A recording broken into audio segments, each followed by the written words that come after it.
Hello students, welcome back to Knowledge Garden. મેથ્સના રિવિઝનમાં તમારું સ્વાગત છે. અત્યારે આપણે આંકડાશાસ્ત્ર વિભાગ ડીમાં પૂછાતા મોસ્ટ આઈએમપી દાખલાઓ આંકડાશાસ્ત્રનું રિવિઝન કરીએ છીએ અને વિભાગ ડીનો અને સાથે સાથે વિભાગ એનો. આનાથી પહેલાંના વિડીયોમાં મેં તમને વિભાગ એના 24 વિકલ્પ પણ આપ્યા હતા અને આજના વિડીયોના અંતમાં હું એનો તમને આન્સર બધેના આપીશ, એટલે તમે બધા પોતપોતાના આન્સર ચેક કરી લેજો કે તમારા કેટલા સાચા છે. ને સાથે સાથે હોમવર્ક પણ મળશે આ બેન્ચની અંદર, એટલે તમારે જે હોમવર્ક મળ્યું છે એ દાખલા કમ્પ્લીટ કરવાના જ છે. અને જો એનો આન્સર ન આવતો હોય તમારાથી તો તમે મને કોમેન્ટ્સમાં જણાવજો, તો હું તમને એ પ્રમાણે એનો જવાબ પણ મોકલાવીશ. તો આજે આપણે શરૂ કરીએ. મધ્યક આપણો ચાલુ હતો અને મધ્યકની અંદર આપણે કુલ 2 રીત જોઈ હતી. એક અસતત વર્ગવાળી, જેને આપણે સતતમાં ફેરવી અને દાખલો કર્યો હતો ને એક હોમવર્કમાં તમને આપ્યો હતો. અને બીજું આપણે કર્યું હતું જ્યારે વર્ગ લંબાઈ સરખી ન હોય તેવા દાખલા, એટલે એને આપણે કર્યો હતો ધારેલા મધ્યકની રીતથી, ડીઆઈ વાળી રીતથી.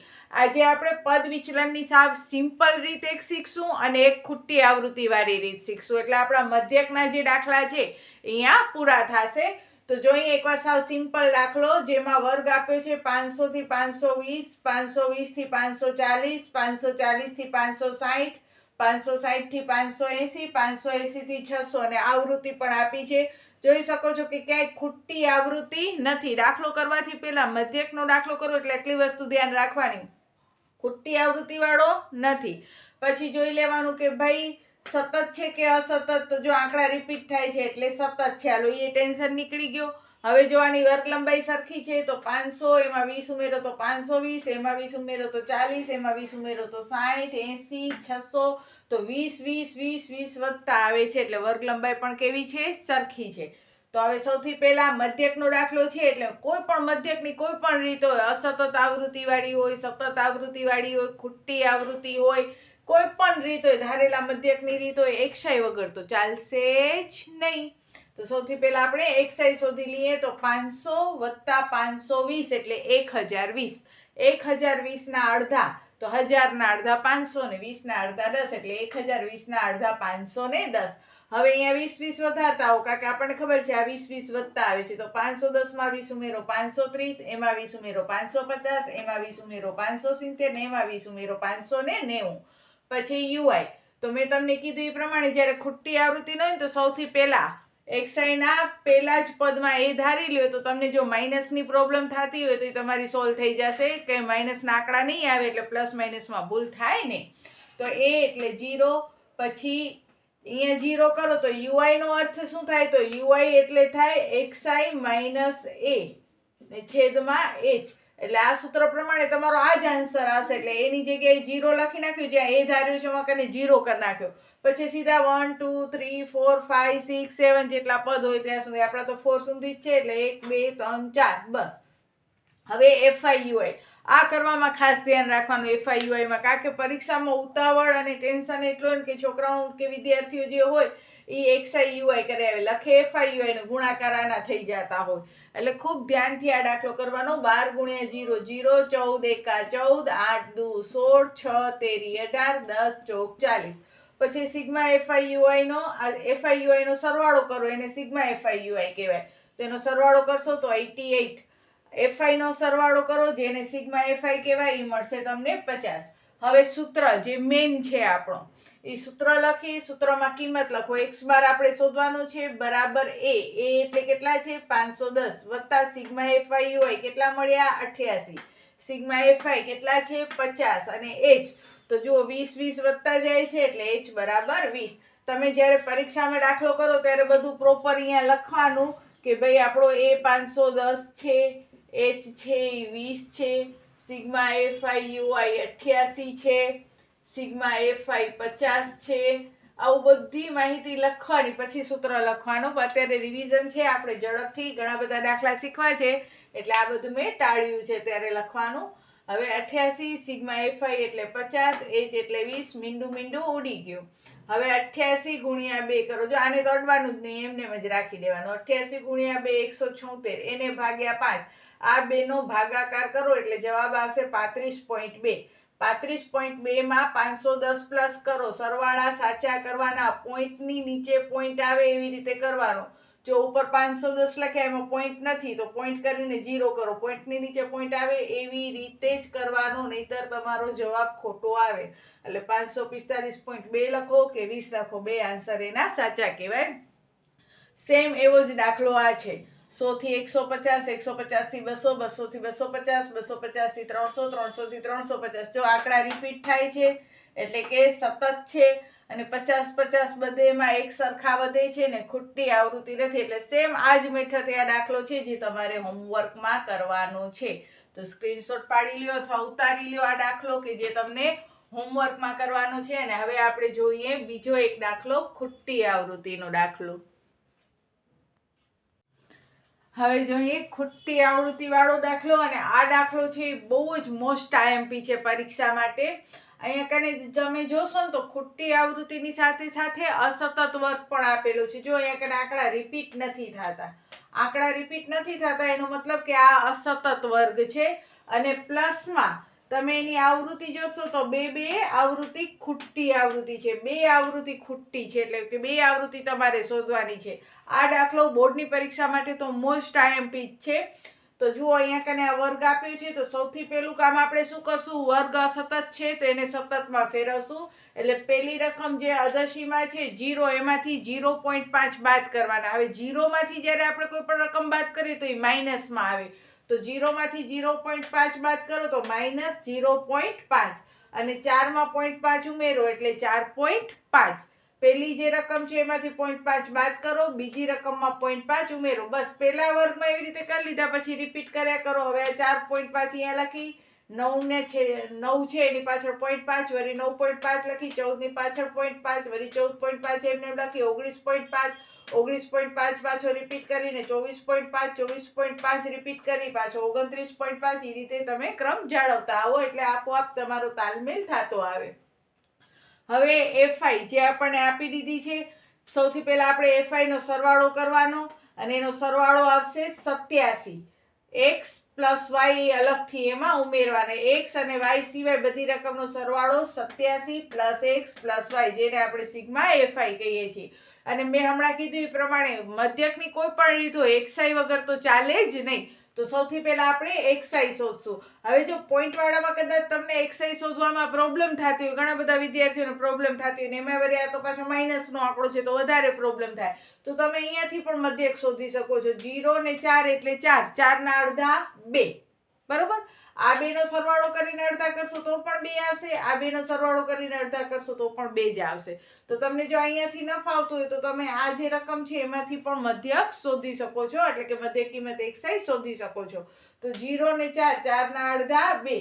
હવે જોઈએ તો 5 5 વધતા જાય છે, તો આપણે અહીંયા પણ 5 5 વધારવાના. 2 માં 5 ઉમેરો 7, 7 માં 5 ઉમેરો 12, 12 માં 5 ઉમેરો 17, 17 માં 5 ઉમેરો 22, 22 માં 5 ઉમેરો 27, 32, 37 ને 42. હવે એ ક્યાં ધારો, તો અત્યાર સુધી આપણે દાખલામાં સૌથી પહેલા એ ધારી લેતા હતા માઇનસ ના આવે એટલે. પણ જ્યારે પણ ખોટી આવૃત્તિ હોય ત્યારે ખોટી આવૃત્તિની સામે જે ધારવાનું, એટલે કાં તમે x આગળ ધારી શકો ને કાં y આગળ ધારી શકો. મેં પહેલા આવતી જે ખોટી આવૃત્તિ છે એના આગળ એ ધાર્યું, એ વધારે સરળ પડે. તો સૌથી પહેલી ખોટી આવૃત્તિ x છે, તો બરોબર એની સામે જે xi છે એમાં એ ધારી લીધું. હવે અહીંયા એ ધાર્યું એટલે અહીંયા 0, 1 2 3 4 5, ને અહીંયા નીચેથી ઉપર તરફ જવાનું, -1 -2 -3. કારણ કે ઘણીવાર વિદ્યાર્થીઓ આ મિસ્ટેક પણ કરતા હોય છે. અહીંયા 0 લખીને અહીંયા -1 -2 -3 આમ લખે, આખો દાખલો ખોટો પડે. એટલે અહીંયા 0 લખી, 1 2 3 4 5, અને અહીંયા ઉપર જાઓ ત્યારે નીચેથી ઉપર તરફ જવાનું માઇનસમાં, -1 -2 -3. હવે FI ગુણ્યા UI, તો 3 તેરી 9, માઇનસમાં છે એટલે માઇનસમાં લખવાનો. 8 દુ 16, માઇનસમાં, 12 એકા 12, માઇનસમાં. x ગુણ્યા 0 એટલે 0, 35 એકા 35, 21 દુ 42, 3 ગુણ્યા y એને રાઉન્ડમાં કરી રાખ્યો છે કે જેથી સરવાળામાં લેવાઈ ન જાય. 3y, 3 ગુણ્યા y એટલે 3y, 6 ચોક 24 ને 2 પચા 10. હવે સરવાળો કરીએ તો અહીંયા પણ સરવાળામાં થોડોક આપણે ડિફરન્ટ કરવાનો. સૌથી પહેલા માઇનસના આંકડાનો સરવાળો કરી નાખવાનો. 9 પ્લસ 16 પ્લસ 22 37 37 થાય, પણ એ આંકડો લખવાનો છે એમાં માઇનસમાં. માઇનસના આંકડાનો સરવાળો -37. હવે પ્લસના આંકડાનો સરવાળો કરો ત્યારે ખાસ ધ્યાન રાખવાનું, આ વાય વાળી રકમ એની અંદર ઇન્વોલ્વ કરવાની નથી. 5 6 7 8 9 10 11 નો એકડો, વધી ચડી 1, 3 ને 4 ને 4 8 9 10 ને 11. પછી પાછળથી +3y લખવાના. હવે 111 + 3y એમાંથી આ 37 શું કરવાના? બાદ કરવાના. 111 + 3y - 37. 111 માંથી 37 બાદ કરવાના, કારણ કે આ અલગ પદ છે. ગણિતનો નિયમ છે સરખા પદના જ સરવાળા બાદબાકી થાય. તો આ y વગરનો, આ y વગરનો, એટલે ઈ બંનેના સરવાળા બાદબાકી થાય. એટલે 111 માંથી 37 બાદ કરો તો 74 + 3y. તો એ મળ્યો આપણને સિગ્મા FIUI. સાથે હવે જરાક અહીંયા પણ નજર ફેરવીએ તો આપણે અહીંયા સરવાળો કરી નાખ્યો તો 87 + xy. પણ જ્યારે પણ બે ખૂટી આવૃત્તિ હશે, જો એક ખૂટી આવૃત્તિ હશે ને ત્યારે તમને કુલ આવૃત્તિ એટલે કે આવૃત્તિનો સરવાળો આપી દીધેલો નહીં હોય. પણ જ્યારે બે ખૂટી આવૃત્તિ હોય ત્યારે રકમમાં જરાક નજર કરજો, તમને સિગ્મા FI એટલે કે કુલ આવૃત્તિ, કુલ અવલોકનો આપી દીધેલા હશે. કારણ કે ઘણા વિદ્યાર્થીઓ રકમ અધૂરી વાંચે ને પછી શું કરે કે બેન એટલે સુધી થઈ ગયો, 87x + y અહીંયા લગાડી નાખ્યો, પણ જવાબ ક્યાંય આવતો નથી, કંઈક ખૂટે છે. તો શું ખૂટે છે? તમે રકમ પૂરી નથી વાંચી. રકમની અંદર મધ્યક પણ આપી દીધો હશે 22.12 અને કુલ અવલોકનો આપી દીધા છે 125. જ્યારે પણ બે ખૂટી આવૃત્તિ હોય ત્યારે તમને અવલોકનો આપી દીધેલા હશે. એક જ ખૂટી આવૃત્તિ હશે ત્યારે અવલોકન ન આપેલા હોય. હવે આપણે કિંમત કઈ મૂકવાની? તો સૌથી પહેલા આપણે જોઈએ કે આપણને રકમમાં કહી દીધું છે કે કુલ અવલોકનો 125 છે. એટલે સિગ્મા FI ની જગ્યાએ કેટલા લખવાના? 125. પણ સિગ્મા FI તો આપણને કેટલો મળ્યો છે? 87 + x + y. એટલે કે આપણે કહી શકીએ 125 = 87 + x + y. આ x + y તો આ +87 બરાબર આ સાઈડ જાય તો માઇનસમાં આવી જાય. 125 માંથી 87 બાદ કરો તો x + y બરાબર 38 રહે. આ પદ આટલું શોધીને રાખવાનું આપણે. હવે આપણે આપણો સૂત્ર લખશું. સૂત્રમાં કિંમત લખીએ તો x બાર આપી દીધો છે 22.12. એ તો કેટલા ધારેલા છે? 17. સિગ્મા FIUI તો 74 + 3y. હવે સિગ્મા FI આ લખવું કે આ લખવું? તો સાવ સહેલી રીત થાય, આ જ લખાય, આ ન લખાય. જ્યારે આપણને કુલ અવલોકન આપી દીધા છે તો આ અધૂરા અવલોકન ન લખાય. એટલે સિગ્મા FI ની જગ્યાએ 87 + x + y નહીં લખીએ, એના બદલે સિગ્મા FI કેટલા લખશું આપણે? 125 લખશું ને ગુણ્યા h એટલે 5. છેદ ઉડે છે તો ઉડાડી નાખો. 25 50 125. જો 5 નાના છે, 125 મોટા છે. 25 ના પાડામાં આવે છે એટલે 25 ક્યાં લખશું? મોટી સંખ્યા કરીને 125 કરીને લખશું. 25 50 125. કારણ કે ઘણાને છેદ ઉડાડવામાં ભૂલ પડતી હોય, લખશે 25 50 125, 25 અહીંયા ઉપર લખે તો જવાબ ખોટો આવે. જ્યારે પણ છેદ ઉડાડો છો ત્યારે મોટી રકમ કરીને આંકડો લખવાનો. 25 ના પાડામાં 25 50 125 થાય છે તો 50 125 છે તો આ 25 ક્યાં લખવાનો? મોટી રકમ કરીને. હવે આ +17 બરાબરની આ સાઈડ લઈ જાઓ તો શું થઈ જાય? -17. સાદું રૂપ આપવામાં ઘણા વિદ્યાર્થીઓને પ્રોબ્લેમ થતી હોય છે. તો એક વસ્તુ યાદ રાખો કે આપણે જેને શોધવાનું છે એને એકલો કરવાનો. તો સૌથી પહેલા દૂરના સંબંધીઓને આગળ લઈ જાઓ ને પછી નજીકના સંબંધીઓને આગળ લઈ જાઓ. તો જો અહીંયા કને આ 17 5 125 ઈ દૂરના છે, આ 74 અને 3 એ એકદમ y ની નજીક છે. તો પેલા +17 ને આ સાઈડ લઈ ગયા તો -17 થઈ ગયા. અહીંયા આનો છેદ ઉડાડી નાખ્યો. 22.12 માંથી 17 બાદ કરો તો 5.12. હજી આ 25 ભાગાકારમાં છે, દૂરનો છે, અને આ સાઈડ લઈ આવો તો ગુણાકારમાં આવી જાય. એટલે હવે રહ્યા 74 + 3y, બંને નજીકના રહ્યા. હવે અહીંયા પોઈન્ટ છે, પોઈન્ટ કાઢી નાખો તો પોઈન્ટ પછી બે આંકડા છે તો છેદમાં 100 આવે. તો છેદ ઉડી શકે છે કે 25 ચોખ્ખું 100. હવે 4/512 કરો તો 128. ને જેને એમ ન કરવું હોય તો 5.12 × 25 કરશો તોય તમારો જવાબ 128 જ આવશે. 25 ચોખ્ખું 100 અને 4/512 128 અથવા 5.12 × 25 તો પણ 128. હવે નજીકના સંબંધીઓને દૂર કરો તો પેલા +74 બરાબરની આ સાઈડ આવે તો -74. એટલે રહી શું ગયા? 3y. 128 માંથી 74 બાદ કરો 54. 3 ગુણાકારમાં, અહીંયા આવે તો ભાગાકારમાં. એટલે હવે આપણા y ભાઈ થઈ ગયા એકલા. 18 તેરી 54. એટલે y ની વેલ્યુ કેટલી આવી? 18. હવે અહીંયા જે આપણે x + y બરાબર 38 શોધી રાખ્યો છે એમાં y ની કિંમત મૂકી દો. x y ની જગ્યાએ 18 બરાબર 38 + 18 બરાબરની ઓર સાઈડ જાય તો -18. એટલે x બરાબર 38 - 18 એટલે x બરાબર થશે 20. બરોબર. તો આ મોસ્ટ આઈએમપી દાખલો છે. સ્ક્રીનશોટ પાડવો હોય તો પણ તમે પાડી લેજો, અને ઇમ્પોર્ટન્ટ છે, બોર્ડમાં પૂછાય એવો છે, એટલે આ દાખલો મેં પોતે જ તમને કરાવ્યો. ને આવો જ એક અઘરો દાખલો હું તમને આજે આપીશ, પણ સિંગલ આવૃત્તિ વાળો, જે તમારી ચોપડીની અંદર પણ હશે. તો એક હોમવર્કનો દાખલો આપેલો છે, અને બીજો હોમવર્કનો દાખલો તમારે કરવાનો છે 13.1 દાખલા નંબર 3, જેમાં 11 થી 13, 13 થી 15, 15 થી 17, 17 થી 19, 19 થી 21 ખૂટતી આવૃત્તિ F છે. તો એ દાખલા નંબર 3 તમારે હોમવર્કમાં કરવાનો છે. તમારા જવાબ આવ્યા કે ના આવ્યા તે જાણ કરજો. અને હવે સમય છે આપણો કાલના દીધેલા 25 વિકલ્પોના આન્સરનો, અને નવા બીજા 24 વિકલ્પના આન્સરોનો, અને નવા બીજા 24 વિકલ્પો. તો તૈયાર થઈ જાઓ, ચેક કરો તમારા આન્સર કેટલા સાચા છે અને કેટલા ખોટા છે, અને મને કોમેન્ટ્સમાં પણ જણાવજો કે કેટલા તમારા સાચા પડ્યા. અને આજના બીજા 24 વિકલ્પો આપીશ તે તમારે સોલ્વ કરવાના છે, એટલે આપણે વિભાગ A અને D બંનેની તૈયારી એક સાથે થાય છે. તો ચાલો હવે જોઈએ આજે વિકલ્પોના આન્સર. પહેલો વિકલ્પનો આન્સર આવશે B, 1. x ની જગ્યાએ 2 મૂકો એટલે 5 દુ 10, અને y ની જગ્યાએ 3 મૂકો તો 3 તેરી 9, 10 માંથી 9 જાય તો 1. પછી વિવેચક, તો અહીંયા જુઓ બાજુમાં ગણતરી કરેલી જ છે મારી સ્ટુડન્ટે. b વર્ગ માઇનસ 4ac એટલે 16 માઇનસ 28, 16 માંથી 28 બાદ કરો એટલે માઇનસ 12. પછી ત્રીજો, જો સમાંતર શ્રેણી માટે d માઇનસ 4 હોય, n 7 હોય, n 4 હોય, તો એની ગણતરી અહીંયા બાજુમાં થયેલી જ છે. સૂત્ર નથી લખેલો, ડાયરેક્ટ કિંમત લખેલી છે. n બરાબર a વત્તા n માઇનસ 1d, એમાં a ની જગ્યાએ 4, a શોધવાના, n માઇનસ 1 એટલે 7 માઇનસ 1, અને d એટલે માઇનસ 4, એટલે 6 ચોક માઇનસ 24, માઇનસ 24 બરાબર ઉસાઈ જાય તો પ્લસ 24, 24 ને 4 28, એટલે આન્સર આવશે 28, એટલે કે જવાબ આવશે ડી. પછી ચોથામાં અંતર શોધવાનું છે, તો 0 માઇનસ 5 નો વર્ગ વત્તા 5 માઇનસ 0 નો વર્ગ એટલે 5 નો વર્ગ 25 ને વત્તા 25 એટલે 50.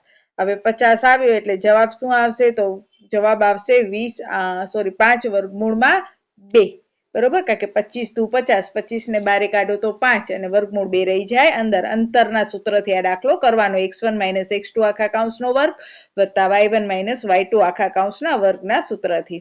પછી પાંચમો, જેમાં ખૂણો એ 30 નો કીધો છે. જો તમને ખૂણો એ 30 નો કીધો હોય, b 90 નો છે, તો નિયમ છે કે 30 ના ખૂણાની સામેની બાજુ કર્ણ કરતા અડધી હોય.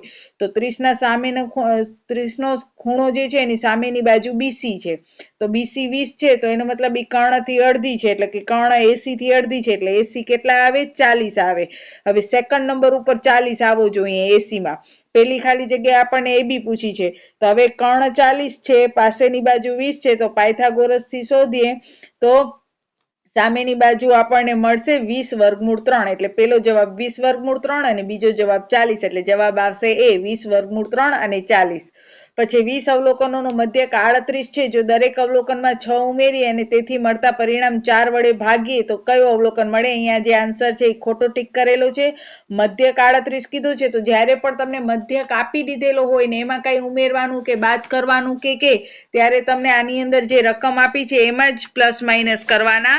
એટલે કે અહીંયા તમને મધ્યક 38 આપી દીધું છે, તો તમારે એની અંદર 6 ઉમેરવાના, કારણ કે તમને અવલોકનોમાં 6 ઉમેરવાનો કહે છે, તો તમારે મધ્યકમાં 6 ઉમેરવાના, એટલે 38 પ્લસ 6 44, અને એને 4 વડે ભાગો એટલે આવશે 11, એટલે જવાબ આવશે 11. પછી 220 અને 60 નો લસા 660. પછી x વર્ગ વત્તા 4x વત્તા 3 નો આલેખ, તો ઉપર તરફ ખુલ્લો પરવલય, કારણ કે x વર્ગ છે એ પ્લસમાં છે, જો માઇનસમાં હોત તો નીચે તરફ આવત, અને જો x વર્ગ જ ન હોત, 2 ઘાત વાળો પદ જ ન હોત, ખાલી સિંગલ 1 ઘાત વાળો હોત તો રેખા આવત. પછી છે એક સમતોલ પાસાને એક વખત ઉછાળતા પ્રયોગનો 3 નો ગુણિત મળે, તો 3 નો ગુણિત એટલે 3 એકા 3 ને 3 દુ 6, એટલે કે 3 અને 6 એ બંને 3 ના ગુણિત છે, એટલે કે કુલ 3 ના 2 ગુણિત મળ્યા, 3 અને 6, અને કુલ પરિણામ 6, એટલે 2 ના છેદમાં 6, એટલે આન્સર આવશે 1 ના છેદમાં 3. અહીંયા પણ આન્સર ખોટો ટીક કરેલું છે, આન્સર આવશે 1 ના છેદમાં 3. પછી છે 1 ના છેદમાં sin વર્ગ થીટા. 1 ના છેદમાં sin વર્ગ થીટા એટલે થાય કોશેક વર્ગ થીટા, કારણ કે એ sin છે એ કોશેક નો બેઝ છે. કોશેક વર્ગ થીટા -1, તો એ નિત્યસમ છે, એનો ઉકેલ આવશે કોટ વર્ગ થીટા. પછી ચતુષ્કોણ XYZW એક વર્તુળને પરિગત છે. XYYZ ને ZW ત્રણેયની કિંમત આપી છે. તો આ દાખલો પણ મેં તમને કીધો જ હતો કે આવો એક પ્રશ્ન હશે જ તમને કે પરિગત હોય ત્યારે સામસામેની બાજુનો સરવાળો બરાબર સામસામેની બાજુનો સરવાળો કરવાનો એટલે XY તો એની સામે કયો હશે ચતુષ્કોણ તો જો અહીંયા નીચે દોરેલો પણ છે XYZW તો XY ની સામે શું છે ZW છે અને YZ ની સામે XZ છે. સામસામેની બાજુનો સરવાળો બરાબર સામસામેની બાજુનો સરવાળો કરવાનો એટલે કે XY વત્તા XZ 13.8 વત્તા 7.5 બરાબર 10.7 વત્તા XZ તો તમને XZ ની વેલ્યુ મળશે 10.6.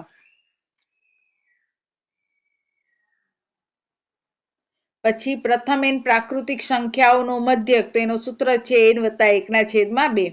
પછી વિધાન છે બે ઘનપૂર્ણાંક a અને b માટે ગુસા ab 15 ને લસા ab 162 હોઈ શકે તો જો 15 ના પાડામાં ક્યાંય 162 આવે નહીં એટલે આ વિધાન ખોટું છે કારણ કે 15 ને 162 વડે ભાગી શકાતો નથી. પછી 6 એ બહુપદી px બરાબર x વર્ગ ઓછા 17x વત્તા 66 નો એક શૂન્ય છે તો x ની જગ્યાએ 6 મૂકી દો તો 6 નો વર્ગ 36 ને 17 છક 102.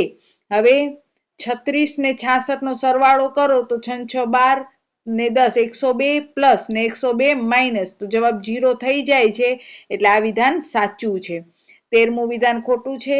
14મું વિધાન છે સાચું છે કારણ કે x ની જગ્યાએ આપણે 6 મૂકવાનો 6 નો વર્ગ 36 ને 17 છક 102 થાય તો 36 વત્તા 66 એટલે 102 અને 17 છક પણ 102 તો પ્લસ માઇનસ ઉડી જાય એટલે જવાબ 0 આવ્યો એટલે 6 એનો શૂન્ય છે. પછી 15મું 3 અને a એ સમીકરણ 4x ઓછા y બરાબર 10 નો એક ઉકેલ હોય તો a બરાબર 2 હોઈ શકે તો x ની જગ્યાએ 3 મૂકો તો 4 તેરી 12 અને y ની જગ્યાએ a અને a ની વેલ્યુ 2 મૂકો તો 12 માંથી 2 જાય તો 10 તો ઉકેલ છે માટે વિધાન સાચું. અશક્ય ઘટનાની સંભાવના 0 છે તો અશક્ય ઘટનાની સંભાવના 0 જો એટલે આ વિધાન પણ સાચું. પછી એક વાક્યમાં જવાબ આપો. જો કોઈ સમાંતર શ્રેણી માટે a25 - a15 બરાબર 24 હોય તો d બરાબર શોધો તો અહીંયા d નો સૂત્ર તમારે મૂકવાનો d બરાબર am - an લખવું હોય તો તમે લખતા પણ આવો કે d બરાબર આ શોર્ટકટ સૂત્ર છે am - an છેદમાં m - n. હવે am ની જગ્યાએ a25 મૂકવાનો an ની જગ્યાએ a15 મૂકવાનો ને છેદમાં 25 - 15. હવે જો a25 - a15 એનો આન્સર તો તમને આપી દીધો છે 24 ને 25 માંથી 15 જાય તો રે 10 એટલે 2.4 જવાબ આનો આવશે ડી બરાબર. પછી વર્તુળના આપેલ વ્યાસને સમાંતર વધુમાં વધુ કેટલા સ્પર્શક મળે તો 2 સ્પર્શક મળે.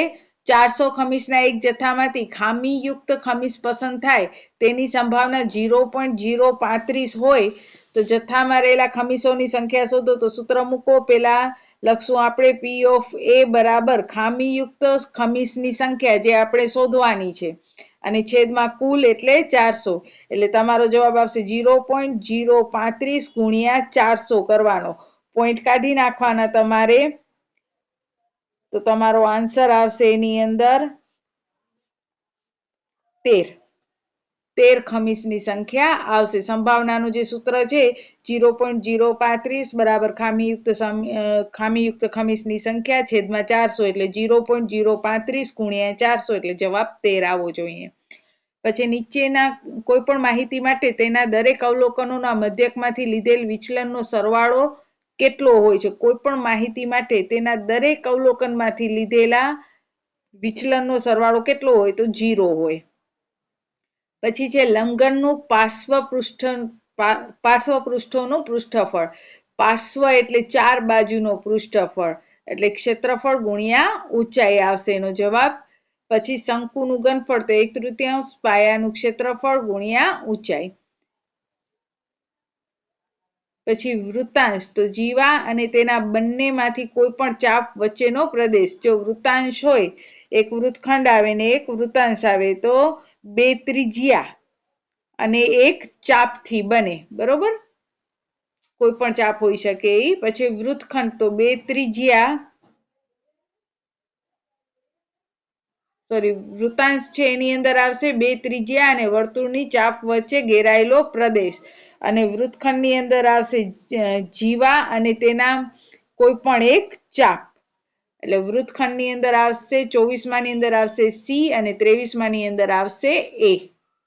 અહીંયા વિદ્યાર્થીએ ખોટો ટીક કરેલો છે. હવે નવા પ્રશ્નો, આજના બીજા 24 વિકલ્પો. આજના બીજા 24 વિકલ્પો છે, ઝડપથી તમે સ્ક્રીનશોટ એના પાડી લેજો અને દાખલા મોઢે કરજો. અને ફરીથી એકવાર કહી દઉં, અહીંયા ટીક કરેલા બધા આન્સર સાચા નહીં હોય, કારણ કે સ્ટુડન્ટ દ્વારા ટીક થયેલા છે.